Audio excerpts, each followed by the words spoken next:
Então, esse profeta, para chegar a ser profeta, ele tinha que alcançar esse nível de espiritualidade, tá? E para que isso acontecesse, ele tinha que acreditar na Torá escrita e na Torá oral.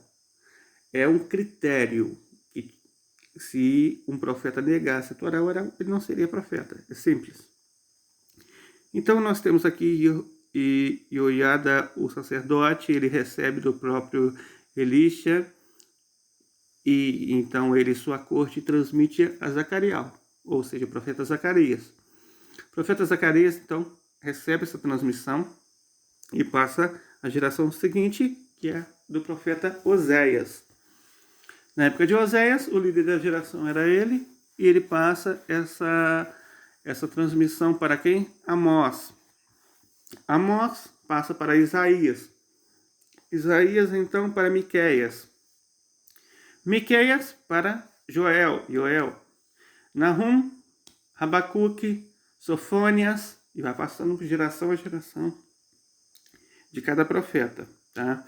Lembrando que sempre o profeta estava com um tribunal, sempre o profeta estava com uma corte, tá? Ou seja, ele não estava sozinho, ele tinha outros que eram comandados, que aprendia com ele, e esse conhecimento era ensinado para esses, tá? Esse conhecimento ao todo era ensinado para todos esses alunos. Chegando a Jeremias, Jeremias tinha como discípulo principal Baruch, que é o mesmo do livro de Baruch, tá? Aqui o Baruch aqui é o mesmo do livro de Baruch.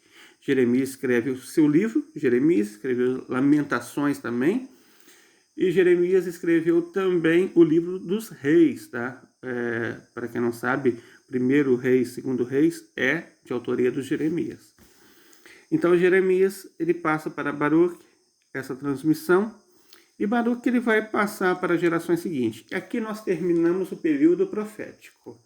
E de então vem agora o período exílico. Então nós vamos ter um bom tempo no exílio, até voltarem do exílio sob a liderança de Esdra, o escriba. Esdra Hassofer, ele então reúne os principais profetas que estavam vivos na época de Esdra. Foi aqui que foi o fechamento do Taná, tá? Praticamente.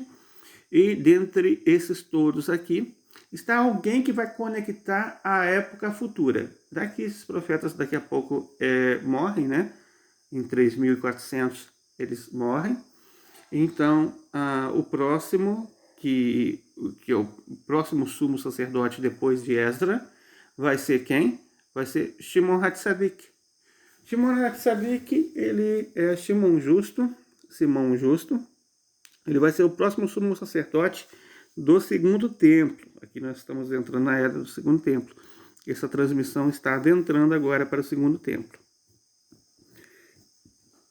Então, de 3460, época do Shimon HaTzadik, até 3910, época então do Hakadosh, né? Do Hakadosh, ele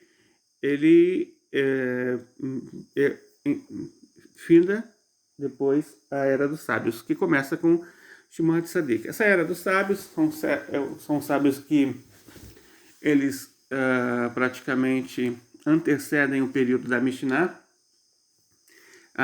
A transmissão oral, ela já vi aqui. Olha, gente, uma outra coisa, tá? Uma outra coisa que as pessoas têm, muitas pessoas pensam o seguinte também. Pensa que a partir da composição da Mishnah, que as pessoas foram tendo acesso a Torá de forma transcrita, tá? Mas não é só isso não. O que acontece? Cada geração ia transcrevendo também, tá? Só que eles tinham várias transcrições. O Talmud, ele deu uma harmonia a essas transcrições também, tá? De forma mais codificada, né? De forma mais uniforme também. Não que algo era confuso, não tinha uma confusão, mas tinha sim vários textos que eram mais difíceis de você lidar com eles, né? E textos todos que entraram no Talmud, né? Mas era para você lidar no dia a dia com os estudos, é mais difícil se você tem vários textos compilados de própria mão. Então a gente vai ver que Antígono de Socó e seu tribunal receberam a tradução de Shimon HaTzadik e sua corte. E aqui nós temos então Antígonos, ele vai passar para Yosef ben Yoser de Tzraida, Yosef ben Yohanan, um homem de Jerusalém, e seu tribunal recebeu a tradição de Antígonos e sua corte. Então, passando a próxima geração, mais uma vez, Yoshua ben Perahia e Nitai de Arbel e seu tribunal recebem a tradição de Yosef ben Yoser, Yosef ben Perahia. Mais uma transmissão para a geração seguinte, passando, né? E então, Yuda ben Tabai e Shimon ben Shetar e seu tribunal recebe a tradição, então, de Yoshua ben Perahia e Nital de Arbel e seu tribunal.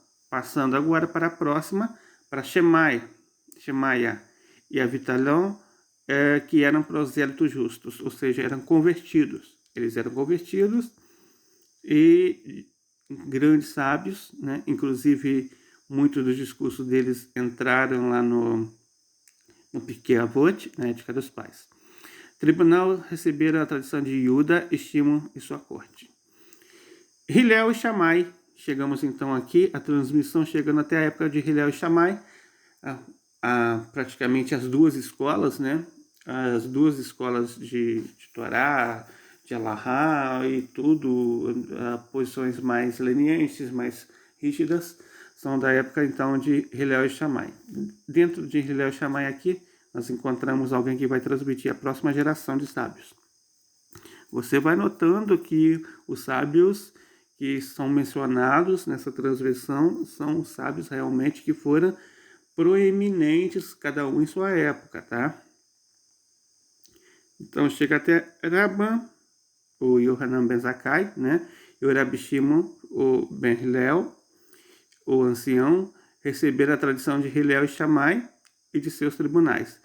O Rabban, Yohanan ben Zakkai, tinha 5 alunos que eram grandes sábios e receberam a tradição dele. Quem eram os alunos do Yohanan ben Zakkai? Era o Eleazar o Grande, Yoshua, Yosef, o sacerdote, e Shimon ben Netanel, e também Eleazar ben Araha.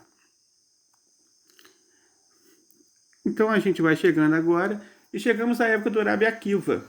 Chegamos já à época do Rabi Akiva. Aqui, o Rabi Akiva, ele recebe essa transmissão também, e ele vai passar essa transmissão para quem? Para Eleazar, o Grande.